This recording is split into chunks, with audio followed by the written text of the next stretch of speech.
likes to feel good. It's the reason it's called feeling good, because you feel good. For me, what triggers that change is it's a different approach, it's a different level of understanding. Again, it's not this judgmental kind of approach that, oh, you've done that, oh, right. It's about, alright, well, you almost kind of try and push that away. It's like, yeah, that's it's fine. Here's where we're going. Like, your eyes are on the front of your head because you need to go forward, you need to look forward. So the more you're turning that way, the more you're going to walk into something. I mean, what you just said, you trigger positive emotions, and that might create change. Well, it's triggering positive emotions, but it's also putting people on a stage. So it's the reason that if you were a player and you've come through adversity and you're now volunteering, then every now and then I'll put out a good news story about you, or I'll let the guys know here, so that in a peer group people can aspire. Role models are everywhere. Role models don't need to be CEOs and founders of organisations. Role models can be your mate, somebody that you went to school with, just because of the way they are, the nature of them. That can be a role model. So when we sit and promote things in here, don't get us wrong, Scottish culture's got a bit of a tongue-in-cheek, Jack the Lad, kind of poke fun of it a wee bit first. But I think when you promote it, you almost put people's back up to say, why can't I do that? And you're like, well, why can't you do that? I've had many a guy come to me, many a player come to me and say, how has he been put on his coaching badges? And I'm like, well, because he asked. How can I not go on them? And you're like, oh, you can. Oh, right.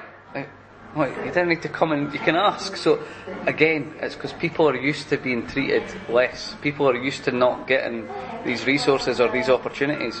So if you affect the mindset and you build a positive kind of friendly relationship, when you've got these opportunities, they're much more likely to bite on them because of all the factors that is street soccer. And because Jimmy, if you're down the road, or Jimmy that he knows from someone else has went and done it, so he can do it. So if it's no staff or volunteers or people pushing them in, then it's a peer group kind of pushing them in, or it's themselves going, I would like to do that, or I'd like to try my hand at that. Another example is a lot of people would like to be a football coach, but not everybody likes to stand up in front of a group and talk to people. So in the head, I want to be a football coach. Right, well, I'll have a wee shot at that. Even when they stand up to the group and they fold, they panic and they don't like it, and it turns out I don't want to be a football coach anymore, that's okay, because now we can put an X on that and say we've tried that, that's done. So now that's put to bed, what else would you like to do? So you can almost, again, it's trial and error until you hit that trigger. So for somebody, the trigger might be building relationships in here. The trigger might be getting access to something out with you here. The trigger might be just coming here.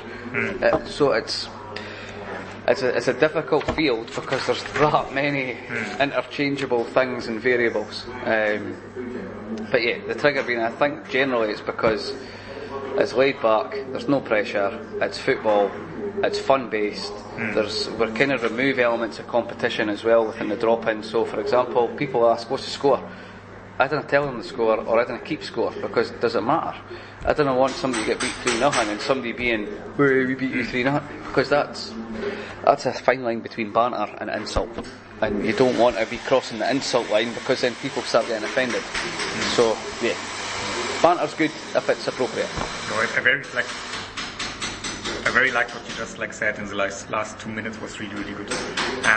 Let's talk a bit about street soccer. Who do you think who benefits from street soccer's activities? The individual. I think everybody, to be honest. So the individual on the basis of opportunities and kind of intrinsic feelings that individuals can get. Staff, because as much as the job can be challenging, it can also be very, very rewarding. Seeing somebody make great developments, seeing people move on, seeing people change and become better is very kind of rewarding and satisfying.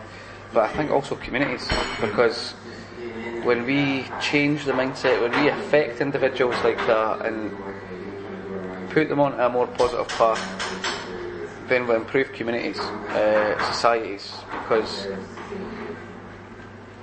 you're reinventing somebody almost. I don't like to say reinventing somebody, because it's not as if that individual's lost or has been fundamentally changed, but you're giving them a purpose back in society, whether that be the skills to go and get further education, or getting a job, or volunteering with you and putting them out with. But again, sharing, I think a lot of people go through drug use or alcohol or things like that, and they're scared to talk about it. When the reality is, when you use it as a kind of support tool and you talk about it to people who are at risk of doing them same things, you can almost help raise that awareness and help the decision making. Again, another comparable is probably to smoking. When we tried to ban smoking as a country and enforced it with fines and things like that, it didn't take up much. But as soon as we started putting out more awareness to smoking, more accurate awareness to smoking and information, people then started making their own choices out of health, because there's 4,000 chemicals in a fag, because it does this, it does that, it does this to you. So you start changing the mentality of fags by giving them more accurate information. So again, who benefits from street soccer is kind of everybody. The private, the third, the voluntary sector, everybody, because these are people that live within the communities. So, not to sound cheesy or kind of cliche with it, but yeah, everybody benefits to some degree. I think the organisation benefits because we'll have an impact with a negatively viewed kind of target group or demographic of people. That the work that we do and the ability to achieve the work that we do attracts funding, like much of the things that you've said there at the start as well, that the profile, the funding, the resources, the infrastructure, the buy-in. So if somebody's been here and had that effect and they've spoke to someone they know that doesn't know of street soccer but they're in a position, then this person's just effectively sold that person us because, well, I've worked for you, so I'll go. Much like how weight loss campaigns, if something works, then there's going to be a bit of a fad and a kind of craze for it. That's what we want to kind of create for here, that football is a much bigger tool. Always compare the SFA and street soccer to apples and oranges. They're both fruits, but they're two totally different things. SFA develop football players, we develop people, and we don't care about pathway into clubs, into national, regional, into elite, into professional football. Get that out of your head. What we care about is making happy, able people to move on and take on whatever they want to take on. I very liked how you described how street soccer also, the connection between street soccer, the players, and also the wider community. I think it's a really good understanding. In your own words, why do you think people that are homeless, are drug or alcohol dependent, or maybe also prisoners, why do they struggle to reintegrate into society? Again, difficult question due to the kind of... Very broad. Yeah, very, very broad. But it's the individuals, it's the circumstance, it's the people that are around, it's the environment they're used to, it's the environment they're comfortable in. David uses an analogy in a lot of his talks. I don't know if he's maybe used it in the interview you had, but if you hang about with a lot of people that play basketball, you will play basketball. If you hang about with a lot of people that take drugs, invariably you will take drugs. And I think coming from prisons, coming from hostels, these are environments that, so we put a lot of energy into the culture of our service. So when you turn up to us, I would rather cancel the session than have it descend into drug and alcohol use or violence or aggression. I would rather just, "No, lads, we're finished for the day, away you go." Because you do not allow that behaviour or that environment to grow. In hostels, in community service, in prisons, there's an environment of drug use there, of mental health issues, of negative kind of things happening. When you're in these environments, you have to adapt to them, or you don't survive. Or, not that you don't survive, but your time there is a lot harder if you don't adapt to them and kind of succumb to that. So yeah, broad question, and that's a stab at it. But I think, basically what you're saying, you need a place or like a positive environment. Yes. And you also need not people who go like a rather positive way.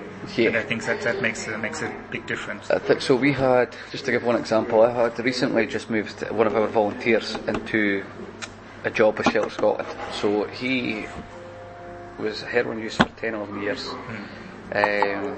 Was with us for 18 months, 2 years, and he's now kind of working in partnership with us, but based at Shelter. Now, he was on methadone, went to his GP tried to talk him up the way, in terms of going up to 50 mils at 25, but the thing was, he actually said, and so I was meeting with John and I was kind of mentoring as well as line managing and obviously supporting him with his progression from player to volunteer as well, and his kind of aim to go clean. but he asked to get put down to a certain rehab centre because the one within Dundee's